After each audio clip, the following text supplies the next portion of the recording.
It's our last day to dive into life-changing financial advice, and you won't want to miss today's show. We're going to talk about how to avoid overspending on holidays, and people say a tiger can't change their stripes, but our guest today has undergone total life transformation. That's coming right up.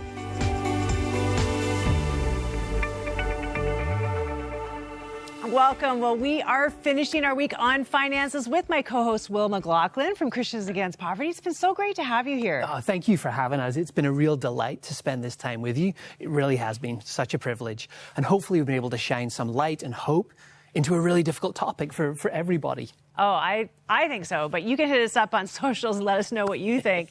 And now I'm going to do something that I don't know if we're really ready for. Okay. Everybody, take a breath. But I think if I've counted this correctly, there are 48 days left until Christmas. I said the word, Will. You did. And that is coming soon. That is really soon. Right? And especially if you're one of the 59% of people who are already feeling anxious about their Christmas spending. Already? Yep. Yeah. See, you guys are in my camp. It's like Christmas, for so many reasons, can be stressful and lovely, of course, and important. You know, Christmas can strain our budget, and receiving that credit card in January, that credit card bill, yeah, man, that's a bit of a big downer. And January is supposed to have the most depressing day of the year. I don't know if you knew that. It's called Blue Monday. Absolutely. We don't buy into any of that. That's just forget about that. Yeah. And we're going to help you not to do that. Oh, completely. And I think we love to be generous. Right? We want to give, we want to be kind, but if the budget is strained, it can stop being joy-filled and can become a real pressure, become more of a burden. Especially if you have kids and they're into that comparison games, like my friend got this and this is the latest thing, and you're thinking, I can't afford that for my child. Like, it's a lot of pressure, actually. So how do we, like, even for parents or any of us, approach this season from a different mindset? Yeah, great question. And I think for us, it's obviously reflecting on the real meaning of Christmas. You know, Jesus' birth, God with us, and we've already been given the greatest gift imaginable, and we can really celebrate that and recognize that. And that's really important whenever we're thinking that the world is telling us it's all about what you can afford, what you can buy, what you get. So, repositioning our mind. I think that's important because I actually feel like the atmosphere changes when Christmas shopping starts, and then you've got Black Friday, Cyber Monday, all these made-up holidays where it's like you have to spend. It's going to be like a deal that you'll never see again in your lifetime. Yeah. And I don't know, I feel like there's this like almost atmospheric feeling that makes you want to start spending. Yeah. I don't even know what it is, but there's something about these holidays. Oh, 100%. And I think the needs versus wants piece is what we would often talk about, where if it's a need, then okay, we could put that into our budget. But if it's a want, then we might hold off. We want to just take a step back and not get caught up in really impulsive purchasing. You know, I was actually shopping last night, and your voice, Will, was in my head. Sorry about that. Do you need that or do you want that? Don't waste money on that. You know, like, is that a good decision? So, even this week has influenced me to think deeper about what I'm doing and really take account for it. But I want to ask you, do you have any ideas or any stories to share about an idea that your family came up to avoid underspending around the holidays? Yeah, well, I mean, one simple thing we did was to create vouchers. So we thought about things we could do together. And so we were really giving the gift of time rather than spending. So doing a movie night. So maybe we bought microwave popcorn, but it was all about the time we spent together, which was really beautiful and something that we're going to do again this year. That is amazing, because going to the movies and buying all those snacks, that can really add up these days. So smart. Well, we have so much more financial wisdom and inspiration coming your way. Still ahead, we sit down with Jody, who overcame so much in her life, but paying down her debt was the last step to feel like she really had things in control. Stay with us.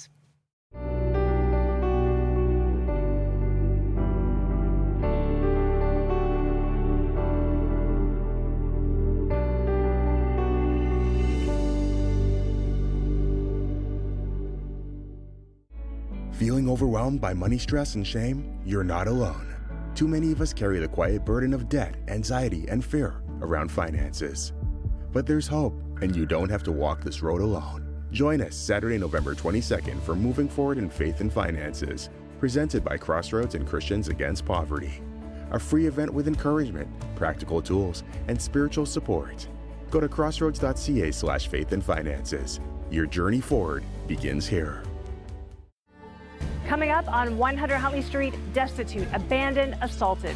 We take you to a unique program on the coast of Kenya that gives these girls a marketable skill and helps heal their traumatized hearts.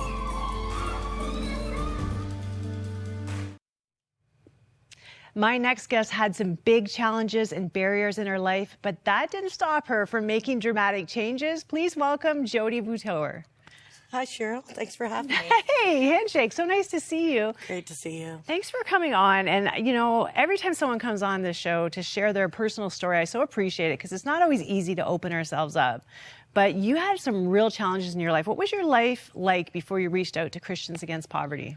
I'm a recovering addict. This January will be almost 17 years. Amazing. I grew up in foster care, and I struggled with mental health, as well as being a low-income person for a majority of my life. But Christians Against Poverty opened their doors for me and gave me some new hope in my life. Yeah, you know, when you tell your life story, I know that Living Rock Ministries in Hamilton, Ontario were a big part of helping you get sober, which 17 years is amazing, by the way. Thank you so much. You didn't have anybody in your life that would really model a good financial decision-making for you. No, you know, mom and dad, relationship distant, even aunts and cousins. I've only recently connected with some birth family. So it's always been about the resources that we have in our community. Living Rock Ministries, Social Assistance Office, Christians Against Poverty.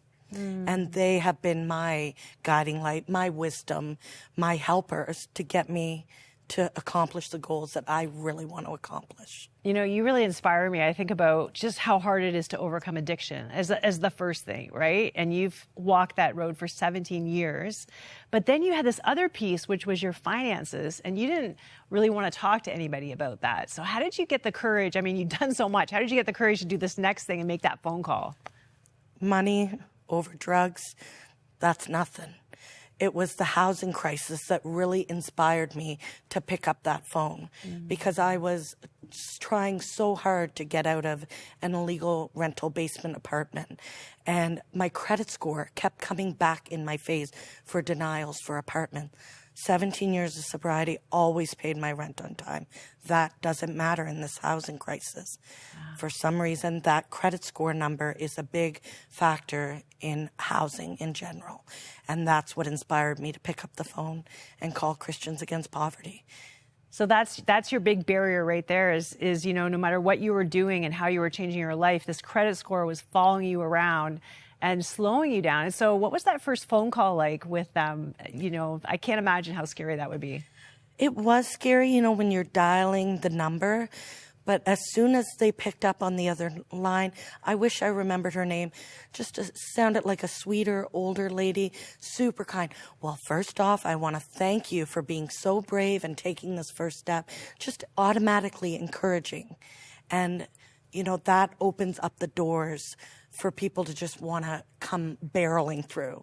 And Christians Against Poverty did that right from the second that I dialed the number. Amazing. And so you made that call, you talked to them. Now, what were the goals you were setting in those first, you know, few years?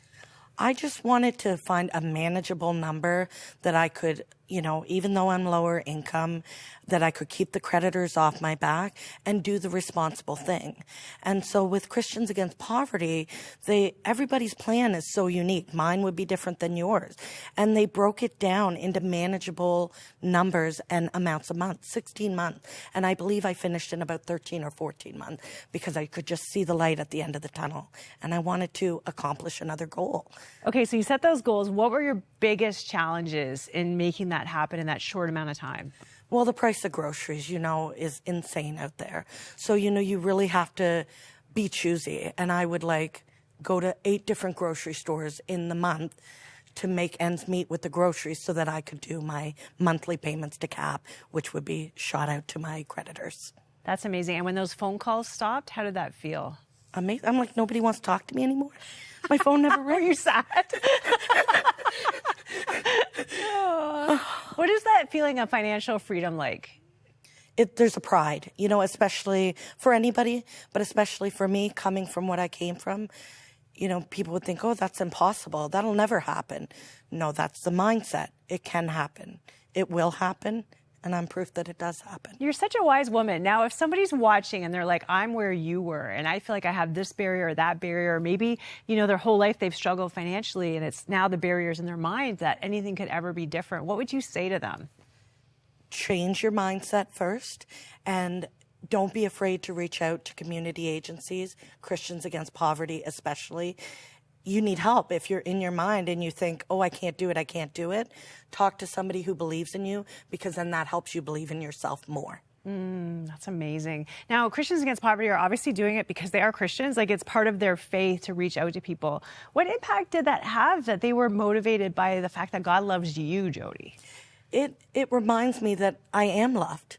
Sometimes, you have days with mental health or growing up in the system where you don't think that you're loved. Yeah. Many a days. But agencies like Living Rock Ministries, Christians Against Poverty, you find people here, you remind me that I am loved, even on my worst of days, which I haven't had many lately, thank you. But I'm very grateful for all of the resources in the Christian community that we have. That's amazing. Well, listen, you are an inspiration. Don't stop telling your story and encouraging people. And you are loved, and you do matter, and you are important to God's heart. And I hope you know that. Thank you.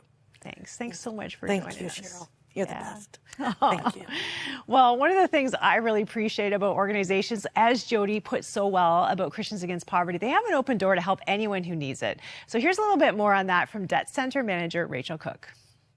CAP is the financial experts, and we are just the conduit kind of between CAP and our clients, and we get to represent the church and represent God's love and really extend the love that we've been given through the church. And so that's actually why I love CAP so much, is that we as a church, we can offer this to people who truly need it, who live in our neighborhood, who come asking us for help. And we can offer that help for free. And then not only that, but we can enter into relationship. We can invite them to come be a part of us, and yet we don't expect them or demand that they come. And that also we can just offer so much practical support and really rely on the beauty of a church community to surround our clients as well.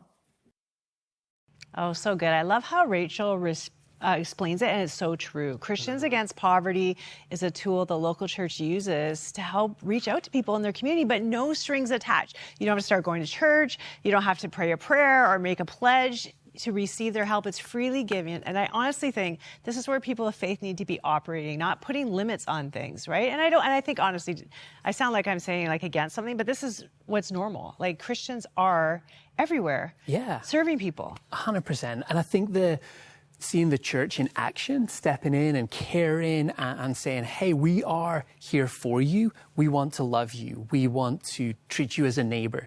And we see Jesus in you. And so we're going to respond to that, is exactly what ministry and sharing the love of God is all about. Absolutely. And hey, listen, if you are maybe where Jody was, maybe you've made some good changes in your life, or maybe you haven't yet done it. But I think this moment that you might be feeling helpless or desperate, or, that there's nothing you can do, I just want to remind you that there is hope. And all this week, we've seen so many people who have gone from here to here because they started to believe that change is possible. And that's what we hope the gift that we gave you this week is, just believing that, your today is not your forever. So where you are today isn't where you have to end up. Yeah, that's beautiful, Cheryl. And I think that's why we want to gift you our prayers as well. Like, we set this up because we know that you'll be going through difficult times, and we want to invite the Lord into that. So if you've been touched by that story today, we just want to encourage you to call our prayer line, 1-866-273-4444. Or you can email at prayer@crossroads.ca. Let us see what God might want to do walking alongside you. It's so good. And on this show all the time, it's one of the things I love about 100 Huntley Street is that we get to meet all these incredible people who are experiencing life change, because we want that message to get out there, that it's not just about that person or that person, but it's about you, and your life can change. And so I hope you got that message today. I hope that you think about this. I hope that this thought chases you around the house, that change can happen, because it can. Yeah. And I think today could be a day where even your finances or anything else that's in your life changes. And when your finances are out of control, like, you can feel like everything is out of control. Oh, absolutely. I think that's a common feeling. Yeah. And we do have basic needs. We need food, housing, clothing, and especially here in Canada, we need to stay warm. Yes. Right? Also a big need. Absolutely. And all of that costs money. So what happens when desperation makes us try to find money in broken places? Here's Sean's story. I ended up bringing drugs to a gentleman, and he had his daughter in his arms. And that was the moment that I realized I was the guy who was ruining lives. And it wasn't just the life of the person that I was interacting with, but it was this young daughter.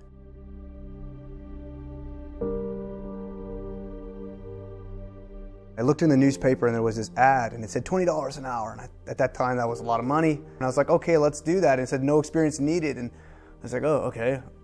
Well, I'm sure I can learn on the job. And I got there. And, you know, if you're in this industry of you know, drug dealing, whatever, that kind of criminality, you know when you see a sleazeball, and I saw one. But I needed to eat. And you just got stomach pain. It's a whole nother ball game. And so I saw kind of what he was doing, and so that required me to sell myself. And man, I've never seen, like, human depravity just goes downhill when you get to that place where you are selling literally the physical gift that God has given you as your body, your temple, and you give it away for dollars, and you're now putting a value on it. I was lost. I didn't know who I was. I didn't know what my value was. And then another moment hit, just as the moment that I realized I needed to get out of there. It's like, and I was so angry at myself because I said the cliche line, if I worked for my dad, if I was a slave to my dad, if I just lived there, it would be better than this. And so I call, and he picks up the phone, and gets me every time. I try to say something to him, but I can't say anything to him. And he knows me from my breath.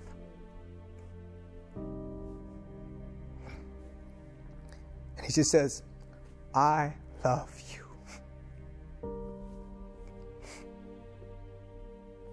At that moment, everything changed. My value was restored. Who I was restored. And then you pair that up with the parallel of Jesus Christ and the prodigal son, and the father's out there. Fast forward a little bit, my dad says, come on home, I come home, and then the whole thing changes. God just starts doing these miraculous things, and somehow I get into university, and I'm like, how did this even happen? God has taken all of that pain, all of that stuff, everything that I thought I could keep in the closet that nobody needed to find out, and just live a normal life, and He's using it. And I think He's using it in spite of what the enemy thought He could do with my life.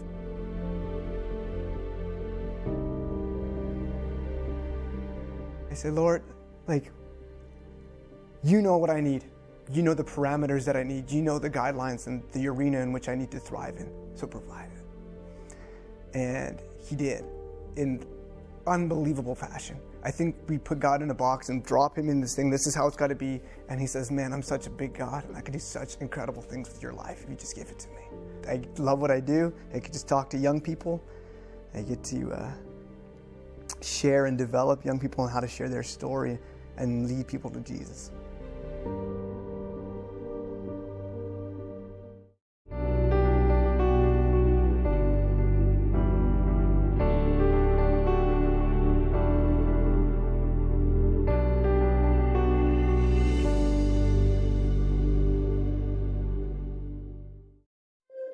I've been fighting depression for years, and some days are harder than others. Your prayers are helping me find peace and a glimmer of hope. You were there for me, renewing my mind with the Word of God.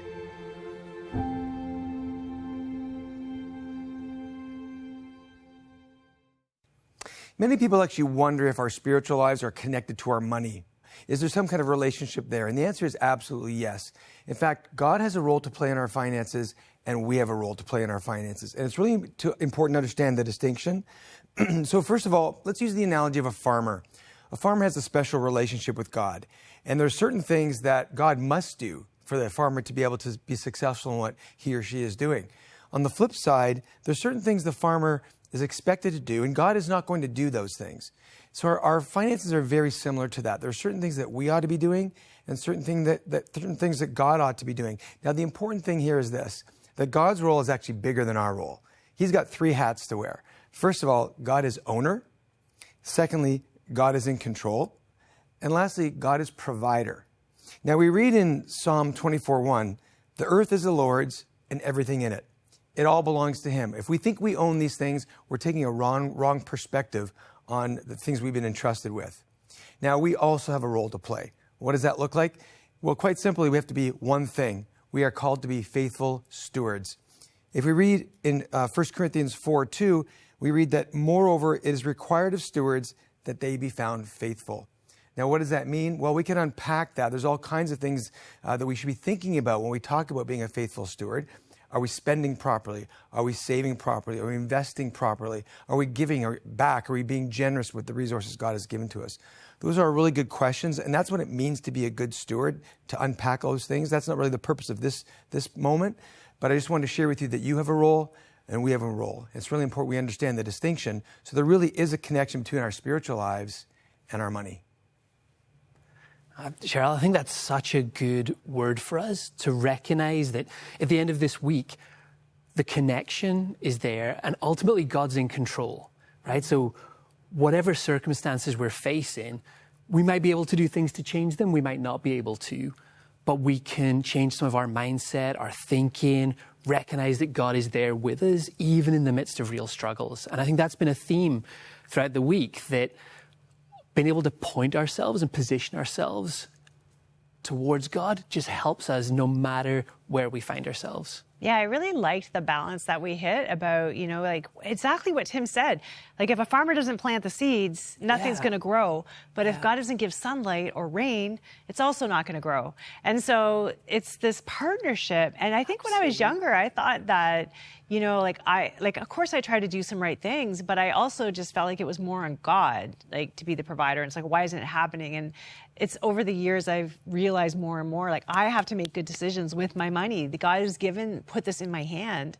Now, what am I going to do with it? And I'm accountable at the end of the day for, did I give? Did I save? Did I pay off my debts? Did I rack up debt? Did I buy things that don't matter as a way of dealing with my stress, which we hadn't even talked about, stress spending, right? It's a whole other thing that we do to make ourselves feel better sometimes. It's like, I don't know, do men do this? Like, maybe not clothes. I can definitely do that. Yeah? What would you guys spend on? Like, we would probably buy like a new purse or something. What would you buy? Yeah, for me... tickets? I wish. No, I think for me, sometimes food as well. Like that can be that. I just want to go and get a lovely burger somewhere. Oh, go out and do that, and it takes a bit of pressure away from me, and I can enjoy that. So, that could work. That could work. Sports tickets, who knows? Yep. Exactly. We all have temptations, but this week is about really helping us rethink those things. So, like I did last night when I was out shopping with Will's voice in my head, like really asking yourself those hard questions and trying to think through the consequences, because sometimes, like you said, tap and spend, you don't even realize what it's going to do. And I think we're actually seeing this in Gen Z. So there was an article in Maclean's talked about something called doom spenders. And Gen Z, of course, are about 13 to 25 right now. Yeah. They feel like they're never going to be able to afford a house. Even if they get a good job and a good education out of school, they're never going to have a good life because of the costs of living and rent. So the result is, though, strangely enough, rather than saving or being careful, they're actually putting things on credit, racking up debt. Like, it's just hopeless, so I'm just going to spend like crazy. Yeah. And sometimes the influence on people as well, as we shift to social media, like there are so many folks out there maybe selling products, and that can put pressure on us as well as we listen to, influencers. And it's a massive pressure for many people today. Yeah, they're actually giving them the option of putting things on installments, or plans that are making it more special. And so influencers are one thing, which I can hardly say influencers. The other one is FinTalk, which is TikTok, financial experts. But all of these things are there to kind of entrap people and, really make you feel like I'm not going to be accepted if I don't have this brand name or this new purse or this makeup or, plastic surgery. I mean, there's just so many things that are impacting not just how people are spending, but what they're doing to their bodies. Oh, absolutely. And that's where it's really important for us to find voices that we can trust. And, one of the things, and one of the people I know I trust is Michael Joshua, who is the Director of Finance at Hope Bible Church in Oakville. And he has this to say about financial literacy. I believe in Canada we do have a financial illiteracy problem, and we as the church can come alongside and we can equip family members, we can equip parents to teach their children what it means to be a financial steward of what God has given us. There's 3 things I want us to remember. Everything belongs to God, so even our finances we should be using in a way that honors God. Also, we need to be spending less than what we earn so that we can be putting money away for savings.